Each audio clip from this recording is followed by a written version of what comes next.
precious oppie darble.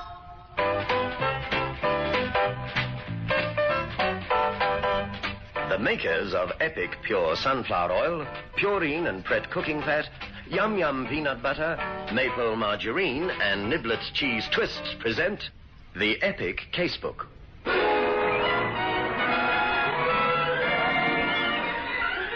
In which Inspector Carr investigates.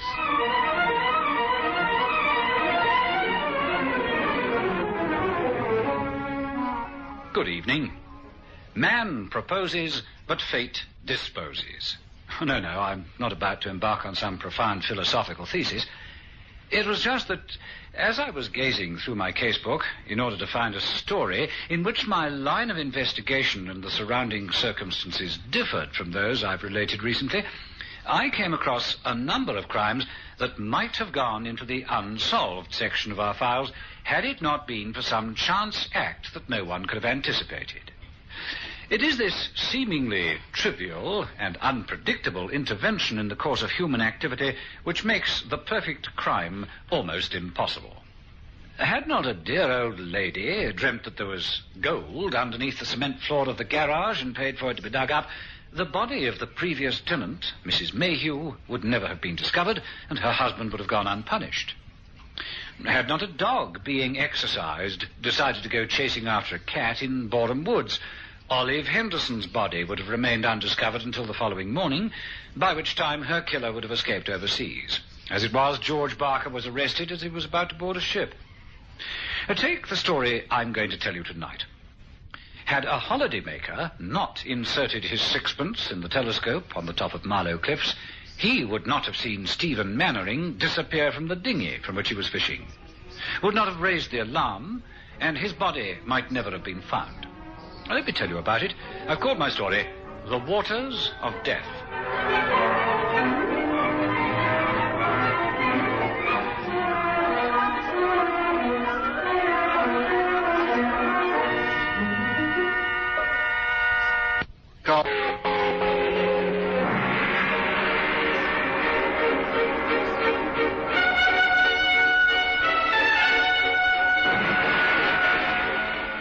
The holidaymaker was a Mr. Patrick Scott. He rushed to report the incident and to seek assistance. Both he and those who went to rescue the man from the sea thought that they were taking part in a rescue operation as a result of an accident. Certainly they did not expect to find Stephen Mannering dead, nor that his death was caused by a blunt instrument and not by drowning. Carr speaking. Operations here, Inspector. Oh, who or what is it this time? Devon County Constabulary seeking assistance. Someone identified as Stephen Mannering. Coshed on the head and thrown into the sea. The sea, you say? Where? Marlow. It's a nice time of the year, sir. Yes, it is indeed. Are they expecting us down there straight away? Yes, sir. A body was found yesterday afternoon. Sergeant Matthews is in charge of the local station. Right. Well, tell him I'm on my way. And first, I want to talk to this holidaymaker, Patrick Scott.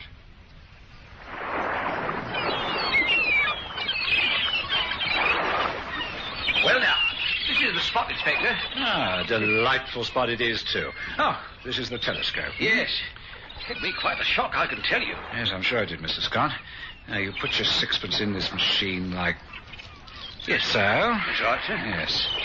And you got a magnificent view of the bay. Yes, indeed, it is a magnificent view. No boats or anything at the moment. Well, there wasn't any yesterday afternoon except the one dinghy. Well, you couldn't tell. You couldn't see anything clearly unless you looked through this telescope. Did you focus the telescope on the dinghy all the time?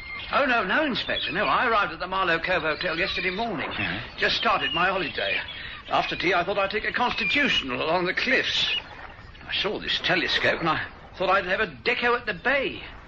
Well, it was most extraordinary. Yes, I know you've given one statement to Sergeant Matthews. Would you mind telling it to me again? Nothing to tell, really. I mean, at the time, there didn't seem anything particularly exciting about a dinghy with a man in it fishing, you know. Just a minute. Did you say fishing? Oh, yes, I could see that clearly enough. It was a bit of a surprise when we fished him out of the water and found that somebody had bashed him on the head. I mean, there wasn't anybody near the spot. I know the sergeant looked at me as though I'd had a drink or two because it just didn't seem to make sense. Of course, I recognised him at once. Yes, he was staying at the same hotel.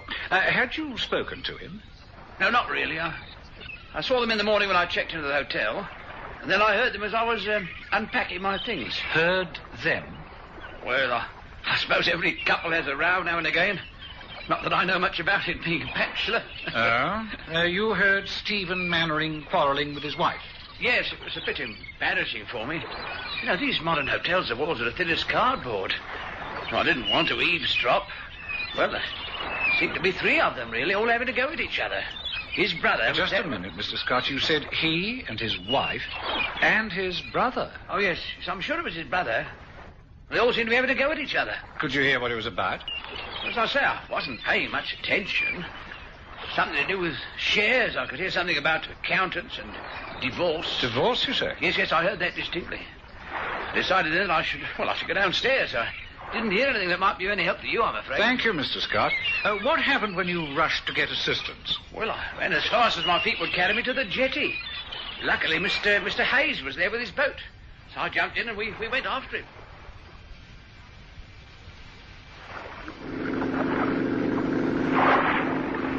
If you say he fell out of the dinghy, he might have been drowned by now. I can see the dinghy, but I can't see any sign of Mannering. Are you sure it was Mannering? No, I couldn't see his face or anything. It's that funny kind of duffel coat he was wearing at the hotel this morning. Well, keep your eyes peeled. Here, what's that? That's him. It is Mannering. Here, grab that coat. Good. The water must have been quite buoyant to have kept him afloat, wouldn't it? No, Mr. Scott. He was dead before he went into the sea. Otherwise, his lungs would have filled with water and he'd have drowned. Now, it's a lucky chance that you happened to watch the incident through this telescope. Well, thank you, Mr. Scott. Let's get back to the police car and I'll drop you at the hotel.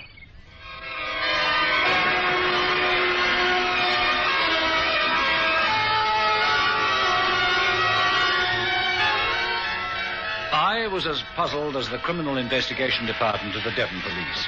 Here was a dinghy in the middle of the bay with no other boat in sight, if Mr. Scott could be relied upon. And yet, this extraordinary mystery develops. We know he was killed before he fell into the water. The local police surgeon said someone had given him a tremendous blow and cracked his skull. But how? Who? Yet the witness is absolutely convinced that there was nobody near the place. I decided to start with Scott's interesting story of the quarrel. It'll all come out. I'm so ashamed. Sergeant Matthews has just rung me. Oh? What about? Oh, well, you'll know it too very soon. We were staying here at this hotel as husband and wife, but we weren't legally married. Oh. That didn't mean anything. Stephen and I couldn't get married. But we loved each other. His wife wouldn't give him a divorce? She couldn't care less about him. It was my husband that put a spanner in the works. Who is your husband? Alan Phillips. He calls himself an actor, although he hasn't had a part since last Christmas. He's a ham, my husband, on the stage as well as in real life. When I told him that I wanted a divorce, he put on an act, talking about marriage being a sacred contract, never to be dissolved and all that. So Stephen and I thought, well, if we can't go to the registry office, we just have to do without it. Doesn't make any difference to me. I see. Now, what happened here yesterday morning? Stephen's brother turned up. Name? Derek. Came to see the horror of his brother living in sin on holiday. I understand you all quarreled. Understand? You mean all the nosy barkers in the hotel were listening with their ears glued to the keyhole? Yes, we quarreled.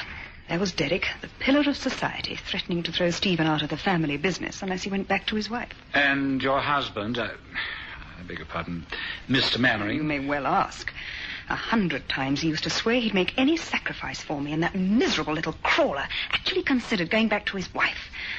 Oh, I shouldn't have said that, should I? I'm sorry.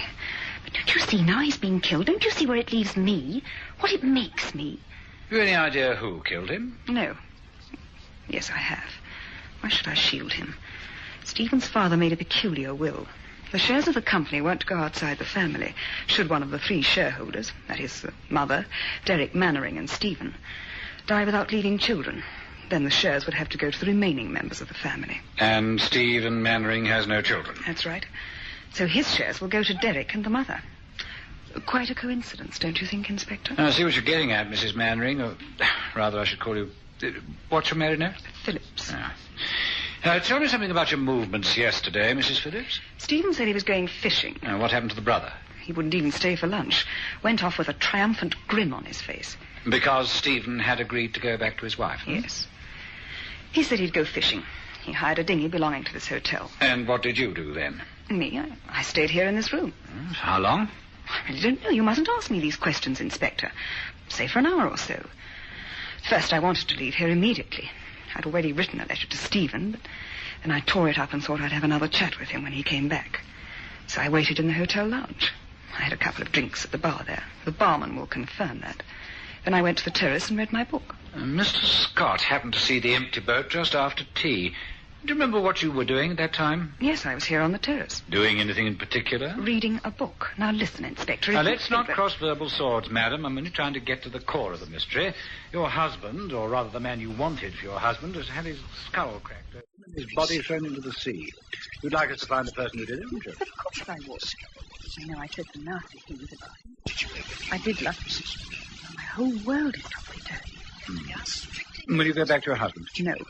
I don't know where I'll go, but I certainly won't go back to my husband. When do you propose to leave? Well, there's nothing here, is there? I thought of going back to London tomorrow. Well, I wonder if you'd kindly stay here at Marlow until, say, tomorrow night. Might want to get in touch with you again. Yes, that's all right. I won't run away. I wouldn't know who to run to. Thank you.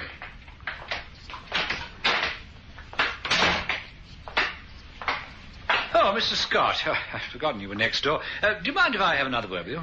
By all means, sir. Like to come into my room? Well, if you don't mind. Do you like a drink? Keep my own private supply. No, thanks. Fact of the matter is that I can't get over this business of you seeing a dinghy in your telescope and Mannering fishing, and then he disappears. Oh, you mean there must have been another man there to crack him on the skull, eh? Precisely. Now, let's pinpoint it. Did you traverse the telescope from side to side? Yes. And then you suddenly saw that dinghy coming along? That's right, yes. Mm-hmm. It just come round Brooker's Head, sailing across the bay. And there was just one man in the boat? Yes. Couldn't another person have been hidden by the sail? Well, I suppose it would have been possible. Mind you, I didn't pay much attention to it. Well, at least this is something. I don't believe in miracles or conjuring tricks. No. If you saw Mannering in the eye of your telescope and in the next few seconds he isn't there, you'd have seen any other occupant of the dinghy. I don't know. Man had his head smashed in while alone in a little dinghy crossing the bay. Doesn't make sense, does it, Mr. Scott? No, I suppose it doesn't. Now, look, Inspector, I'm no sailor, but couldn't he have knocked his head against something on the boat? I mean, those sailing boats have all sorts of masts and things that's swinging about in the air. No, Mr. Scott, after my discussion with Sergeant Matthews and the police surgeon, we know that Mannering was brutally hit over the head with such force that it couldn't have been an accident. Now, is there nothing else you can think of? Yeah. Now, wait a moment. Yes? Well, on the other side of the bay... Well? Yes. There was a car, a black car. I'm not sure about it.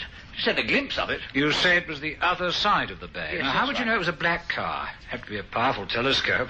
Well, it's only a small bay. That's fair enough. Here, wait a moment. The other side of the bay. We were here 3 years ago. Isn't it all marshland over there? Doesn't a road lead from the village to that point? Yes. I haven't been over there yet. But according to the local guide, it's known as Dead Man's Point.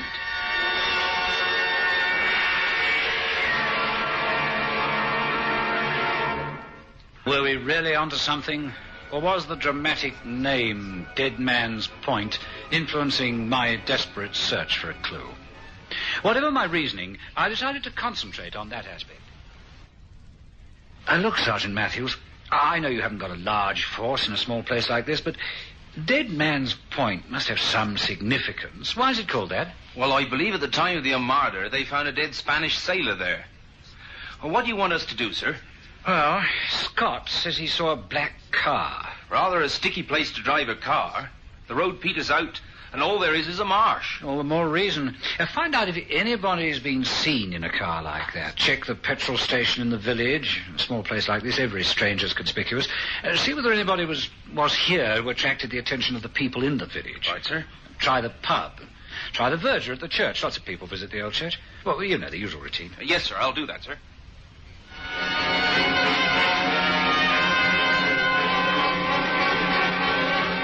While the local sergeant set in motion the questioning of the villagers, I got through to London and invoked the aid of operations. Now, this is what I want you to do, Ops. I want you to get through to X branch. I want you to find out everything concerning the dead man, Stephen Mannering, his wife, or rather, Mrs. Edith Phillips, who had been living with him, her estranged husband, Alan Phillips, apparently an unsuccessful actor, and the dead man's brother, Derek. Very good, sir. How's the inquiry going? Oh, it isn't at all at the moment. Well, we have one slight lead that might get us somewhere. Still, we've solved cases that seemed worse than this. Get cracking, there's a good chap. Righto, sir. Sergeant Matthews. Well, I hope you don't mind my sitting in your chair using your phone. Not a bit, sir. Any joy? I think so, sir. I find something that might be of use. Good. First of all, the driver of the Newton Abbot bus remembered a passenger he had yesterday morning who came off the London train. Hmm? It was a woman, and he said she was a bit strange-like. Oh? The way she was dressed, he said. She wore flat shoes, a large hat, and a suit which, so he said, must have been 20 years out of fashion. Huh, that's interesting. Go on. Apparently, the woman made inquiries about where to find the Marlow Cove Hotel. But when she got off the bus, she made straight for Hatton's garage and hired a car. Uh-huh. She also inquired about a boarding house where she could stay, and Hatton mentioned Mrs. Mackenzie, who takes in boarders. I see. Well, the long and short of it all is that she did turn up at Mrs. Mackenzie's, took a room, paid for 3 days in advance, and then set off in Hatton's car, which is a black saloon. Ah. She returned the car early in the evening, and Hatton said she'd only done about 12 miles. She took the bus back to Newton Abbot, and that was the last anyone saw of her. Well, didn't she go back to this Mrs. Mackenzie? No, sir. She didn't leave any luggage behind. But you see, sir... There's a gleam in your eyes, Sergeant Matthews. What is it? Well, sir, Hatton said that when this woman returned the car to him, the wheels were caked with mud. Mud, eh? And the only muddy place we have round here is that marshy bit on Dead Man's Point. That's interesting, Matthews. Very interesting. I'll wager my non-existent bowler hat to that telescope on Marlow Cliffs that Mrs. Mackenzie will have some rather vital bits of information. Mind you, Inspector, I don't know that I can help you, but she certainly was a mysterious guest. Why mysterious, Mrs. Mackenzie? Well, she comes here saying she wants to spend 3 days painting, pays her money in advance, and then disappears without as much as saying, "Thank you, but I've got to return home rather unexpectedly," or something. Do you not think that's rather strange, Inspector? I certainly do. Tell me, when she came to stay, did she look at the room? Look at the room. She just sat here for a few minutes, lugged her suitcase out again. Just a minute. Why did you say lugged? Oh, because I could hardly lift it when I tried to give her a hand. I see. A painter's palette and easel isn't all that heavy. Or neither a woman's clothes, which she may have had in it. And so the $64 question is, what was she carrying in that suitcase? Can you describe the woman for us, Mrs. Mackenzie? Oh, aye. She was about 6 feet tall, a little on the stout side. She wore a rather flowery hat, a muffler, and that dress of hers. It was a two-piece that must have been made before Sergeant Matthews here was born. What was her voice like? Was it a sort of high-pitched, squeaky voice? You mean it might have been a man dressed as a woman? Yes, madam. There are scores of cases where... Well, let's not indulge in idle conjecture. Did you see her drive off? Aye, I saw her drive the car round the corner. But from there she may have gone anywhere. Tell me, why do you want to know all this, Inspector? Is it anything to do with the dead man they found the day before yesterday? Someone told me that his wife was staying at the Marlow Cove Hotel, but they say she isn't really his wife. I'm sorry I can't tell you anything about it. Now, thank you very much for your information. Come on, Matthews, we've got to go now. Maybe some news from operations. Derek Mannering caught the 8 a.m. fast train to Newton Abbot. He is known to have returned on the 1:30, arriving Paddington 4:20. All right, let's him out. We know that the man was alive at that time. What about Edith Phillips? Interesting point, dear sir. Yes? It's known that she created a disturbance at the Green Lantern restaurant 4 weeks ago. She was arrested for striking Derek Mannering with a bottle and was bound over the following morning to keep the peace. Anything else? What about her husband? The local manor says there's nothing known against him except he's heavily in debt in the district. The local publican and wine merchants say that they refused him credit. Right. Anything else? Nothing further, sir. Okay, thank you. Oh, if you need me urgently, I'll be back at the yard tomorrow. I think I'd better have a word with the estranged husband. Mr. Phillips, I'm a police officer. May I come in? Yes, of course. Thank you. Oh, through here, please. Yeah. Oh. And what can I do for you? Is it something to do with the death of Stephen Mannering? Oh, you know about it? Of course, it was in yesterday's paper. Do sit down. Thank you. You knew Mannering, I understand. Oh, yes, I knew him. My wife and I met him in Yugoslavia last year. When did you last see him? Months ago. I can't really recall the date. Oh, yes, it was at it was some party in our club, the Underwater Club. And since then you haven't seen or heard of him? No, I haven't. What about your wife? Has she been in touch with him? Now, look here, Inspector. You said you're investigating the case. You must have found out by now that my wife has left me and is living with him, so why ask these questions? All right, then. So there's no need to beat about the bush. What did you do when you heard that your wife was leaving you for Mannering? Gave it up as a bad job, Inspector. A wife who can do that to her husband after 15 years of marriage isn't worth bothering about, don't you agree? You didn't make any effort to get your wife back, then? Well, I wrote to her. I even rang her, but it was no good. To be quite honest, Inspector, it had happened several times before, and I've always taken her back. This time I'd had enough. I've got to draw the line somewhere. Right. But I wouldn't be wrong in saying that the death of Stephen Mannering didn't upset you unduly. Of course you wouldn't be. Well, what did you expect me to do? Die of a broken heart because that so-and-so had kicked the bucket? I never did like the man. All right, Mr. Phillips. I'd just like to know from you what you were doing last Tuesday. Tuesday? Let's see, I didn't go out at all. I was here all the time. I stayed here from Monday night until Wednesday morning. You see, I've got a part in a new play. I was learning some of the lines. And what's the play called? Summer's End. One of these kitchen sink dramas. But it's quite a good play, really. And what about food? What about a charwoman? Well, I had all the food I needed in the fridge. The charwoman comes in twice a week on Mondays and Thursday mornings. So there's nobody who can confirm that you were actually here in this flat on Tuesday? No, I'm afraid not. But one normally doesn't always have to prepare an alibi, does one, Inspector? No, of course not. This picture on the mantelpiece, that's you, isn't it? Yes, that was taken while I was in the Navy. Ah, you're a frogman, weren't you? That's right. Now, look here, Mr. Phillips. On the day Stephen Mannering was killed, a strange woman appeared in the village.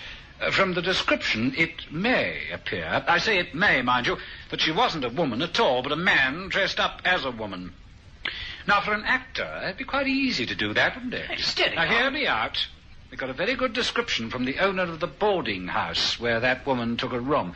And I must say that the description fits you perfectly, Mr. Phillips. I don't know what she's told you, but this is preposterous. How could that woman's description possibly fit me? It's a very good description, Mr. Phillips.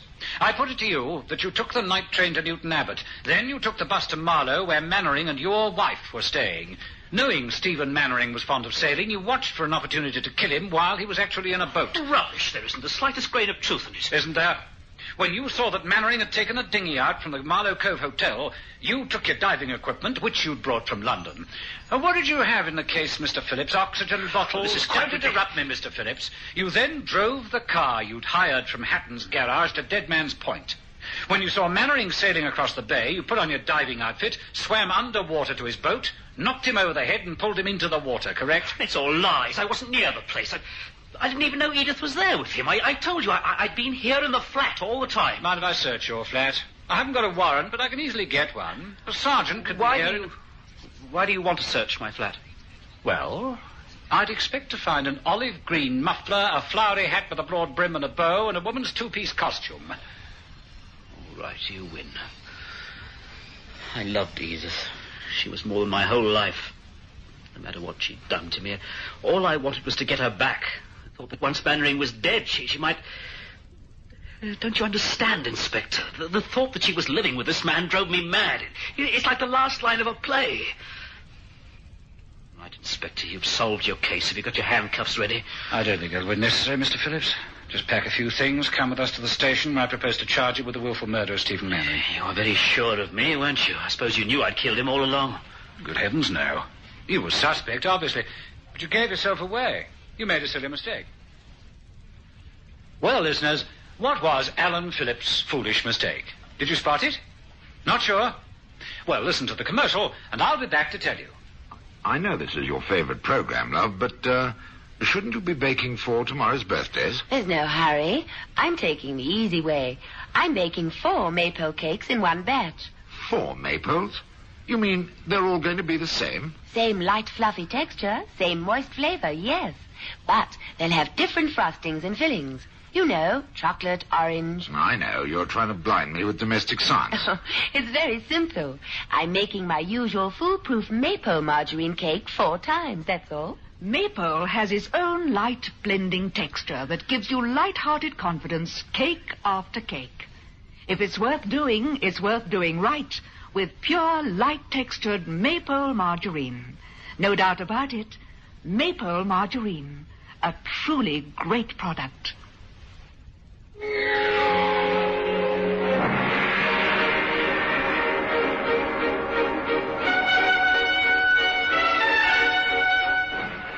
Well, listeners, did you notice how Phillips gave himself away? If you remember, I told Phillips... Now, hear me out. We got a very good description from the owner of the boarding house where that woman took a room. And I must say that the description fits you perfectly, Mr. Phillips. I don't know what she's told you, but this is preposterous. Now, how could that woman's description possibly fit me? See it now? How did Phillips know that the owner of the boarding house was a woman? I never said so. It was a foolish mistake, wasn't it? One for which he paid dearly, since he was sentenced to life imprisonment, as he deserved to be. Oh, the moral of the story: never go fishing when there's a skin diver about. You'll never know who is on the other end of the line. Good night.